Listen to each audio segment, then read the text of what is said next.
Okay, so I've got this recurring fault which won't stop happening, which is when I get in the car, occasionally I'll turn foot on the brake. Oh, I actually heard the starter sounded like it wanted to go then. Let's try it again. It's going to start now, isn't it? No. Strange. Yeah, so foot on the brake, doesn't want to go. This is actually a step further than it used to get. The ignition didn't used to stay on and bong at me at all, it's just turned itself off. So, I'll turn it off again. I'm interested in seeing whether the IBS sensor has any bearing on it, because I disconnected the IBS. Let's try it one more time. No, it's not even trying to start now. I'm sure I heard the solenoids shoot out what it sounded like on the starter. Anyway, let's go to the back. So, here we are in the back. Here's the battery. This is just a long shot. I'm just interested to see if disconnecting the negative terminal and this here that's plugged into the terminal clip is the IBS sensor. So I'm going to take this off and I'm going to unplug the IBS, because the car last started up and I had it disconnected before. It might be completely unrelated, but I just want to try it. So you'll see here, all you need to do is unplug it there. Heard a little beep then, or something? No? Perhaps that was just my imagination. Shouldn't hear any beeps, no battery. Anyway, I'm going to leave it off just for a couple of minutes, maybe 5 minutes or something, and then I'm going to put it back on and then just see if it starts. I think it's a long shot really, but we'll try it anyway. There is also another relay that I just noticed right down there, and I'm not sure what he does, so I'm just going to look him up and see what that's all about, because that was covered by all this wiring bundle that I tend to stuff down here. So again, just figure out what that is and see if it's related. Okay, so I've just reconnected that without the IBS sensor. Let's just go and see if it makes any difference whatsoever.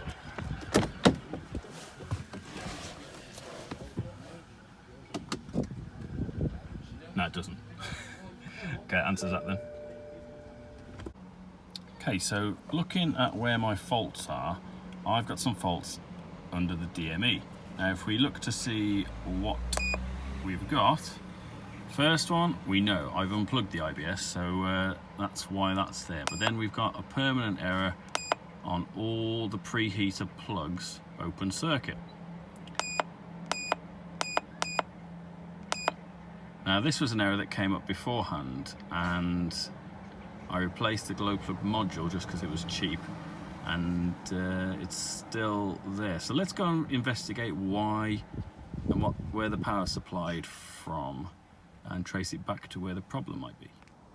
So just as a matter of interest, I hooked up the battery charger even though I drove this car 160 miles yesterday without any kind of problem whatsoever. I just hooked the battery charger up just to see what it thought about the situation, and when I press, see it's drawing 6 amps at the moment. When I put it onto a percentage, it started off a minute ago saying it thought the battery was at 55%, roughly. You know, it's only a rough estimate from the battery charger, but it now currently thinks it's at 70%.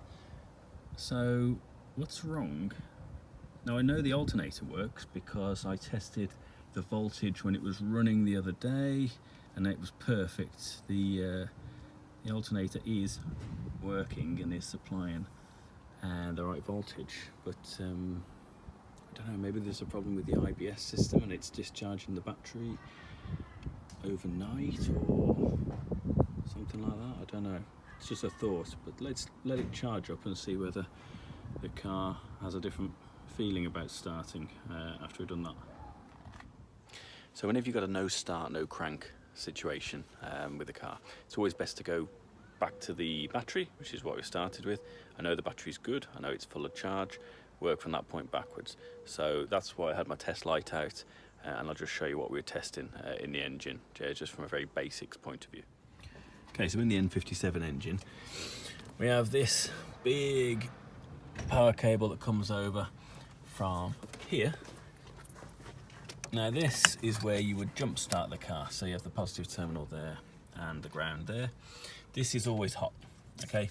So that's always measuring 12 volts all the way down to here on the alternator.